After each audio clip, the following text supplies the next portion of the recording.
Hello friends, मैं नवीन Kumar, property adviser. मैं आपके साथ अपने अनुभव व कुछ जानकारी साझा करना चाहता हूं। आज की इस वीडियो में हमारा टॉपिक रहेगा, अगर हम कोई नई प्रॉपर्टी लेने का विचार कर रहे हैं तो हमें किन किन जरूरी बातों का ध्यान रखना चाहिए। आज इस वीडियो में हम इस जानकारी को साझा करेंगे। दोस्तों, आज रियल एस्टेट एक बहुत बड़ा एम्पायर बन चुका है, जहां एक व्यापारी वर्ग को बहुत अच्छा एप्रिसिएशन मिलता है और रियल एस्टेट में इन्वेस्टमेंट करना आज के समय सबसे सेफेस्ट विकल्प है। और आपके रेजिडेंशियल और कमर्शियल यूज करने के उद्देश्य से भी रियल एस्टेट में इन्वेस्टमेंट किया जा सकता है, जिसमें एक कस्टमर की सारी उम्र की जमा पूंजी इन्वेस्ट हो जाती है।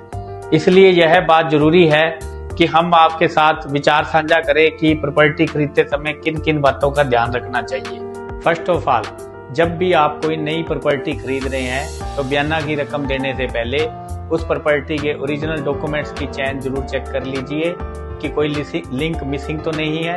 उस प्लॉट के करंट ओनर की रजिस्ट्री या जिससे उसने खरीदा है उसकी ओरिजिनल रजिस्ट्री, आप उसकी चेन को खुद जरूर चेक कर लीजिए या किसी एडवोकेट को चेक करवा लीजिए। समटाइम्स कई बार फ्रॉड सेलर होते हैं, उन्होंने एक ही प्रॉपर्टी को दो लोगों को बेच चुके होते हैं या ऑलरेडी बैंक से लोन ले रखा होता है, तो ओरिजिनल डॉक्यूमेंट्स बैंक में ही पड़े होते हैं, आपको बताते नहीं है।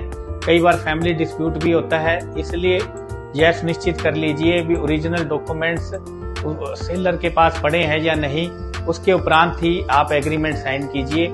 यही चीज आपके लिए सुरक्षित रहेगी। सेकंड पार्ट इज, कोई भी प्रॉपर्टी की रजिस्ट्री की वैल्यूएशन यदि 50 लाख से अधिक है तो इनकम टैक्स के नियमानुसार TDS की 1% की राशि काटना बायर की जिम्मेवारी बनती है, न कि सेलर की कोई जिम्मेवारी है। अगर सेलर इंडियन है तो फॉर्म 26 क्यू भरना है इनकम टैक्स की वेबसाइट में जाकर, और वो TDS उस सेलर के पैन नंबर के अगेंस्ट जमा करना है। और अगर सेलर NRI है तो वह TDS का रेट बहुत ज्यादा हो जाता है, जो कि आप अपने CA से चेक करवा लीजिए कि कितना हमें TDS की राशि जमा करवानी है। यदि आप TDS की राशि जमा नहीं करवाते तो इनकम टैक्स के नियमों के अनुसार आप इनकम टैक्स के नियमों का खिलवाड़ कर रहे हैं, या तो हो सकता है आपको कोई लीगल नोटिस आ जाए या आपके ऊपर कोई पेनल्टी या फाइन इम्पोज हो जाए। थर्ड पार्टी, कई बार रजिस्ट्री 2 या 3 सेलर्स के नाम पर होती है। उनमें से एक सेलर कहता है कि दूसरे सेलर मेरी मिसेज है या मेरी मदर है या मेरा ब्रदर है, पेमेंट आप मेरे ही खाते में डाल दीजिए। तो दोस्तों, आपको ऐसा बिल्कुल भी नहीं करना है। आपको सेल डीड में चेक करना है कि प्रॉपर्टी कितने लोगों के नाम पर है। जितने लोगों के नाम पर है उन सभी लोगों के नाम पर ही आपको चेक देने हैं। अगर 2 सेलर हैं तो 50%, अगर 3 हैं तो उसी रेशो के हिसाब से चेक या RTGS करवानी है। आपको किसी भी सेलर को छोड़ना नहीं है, इक्वल मात्रा में ही उनको रकम देनी है। वह आप भी अगर एक से अधिक खरीदने वाले खरीदार हो तो आप दोनों को ही आधी आधी करके रकम सेलर्स के अकाउंट में पैसा डालना है। कोई एक बायर ने पैसा नहीं डालना है। यदि आपने किसी एक भी सेलर को खाली छोड़ दिया, किसी एक के अकाउंट में भी पैसे नहीं डाले और बाद में वो कोर्ट में चला जाता है और वो बोलता है कि मुझे पैसा नहीं मिला है, इसने दूसरे को पैसा दे दिया है, बायर ने मुझे कोई पैसा नहीं दिया है, मेरी इसमें कोई सहमति नहीं है।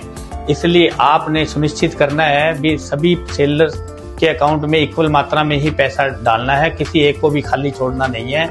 और बाद में उनसे सभी से एग्रीमेंट में पेमेंट डालने के बाद एग्रीमेंट में सिग्नेचर जरूर करवा लें। फोर्थ पार्टी, जब भी हम नई कोई प्रॉपर्टी खरीद रहे हैं तो यह जरूर चेक कर लीजिए कि वह प्रॉपर्टी अनऑथराइज तो नहीं है। यदि हम अनऑथराइज प्रॉपर्टी खरीदते हैं तो हमें उस प्रॉपर्टी की रजिस्ट्री अपने नाम पर नहीं करवा सकते और न ही गवर्नमेंट की मूलभूत सुविधाओं का हमें लाभ मिलेगा और न ही उस रजिस्ट्री पर हमें बैंक लोन देगा और न ही वो हम म्युनिसिपल कमेटी से हमारा उस प्रॉपर्टी पर नक्शा पास होगा। इसलिए यह जरूरी है कि खरीदते समय प्रॉपर्टी वह अनऑथराइज्ड होना अत्यंत आवश्यक है, तभी आपकी रकम इन्वेस्टमेंट सेफ है।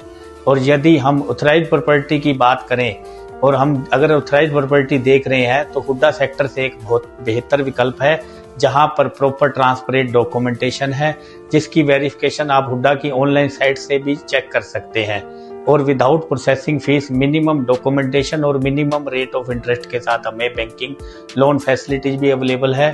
तो दोस्तों, आज मैंने प्रॉपर्टी खरीदते समय बहुत सी बातों को आप लोगों के साथ शेयर किया है।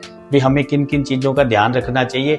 और ऐसी बहुत सी बातें हैं जो कि हम इस वीडियो में आप लोगों के साथ साझा नहीं कर सके। तो मैं आप लोगों के साथ एक नई वीडियो में बहुत जल्दी उपस्थित होऊंगा, तो कृपया आप हमारे साथ बने रहिए। धन्यवाद।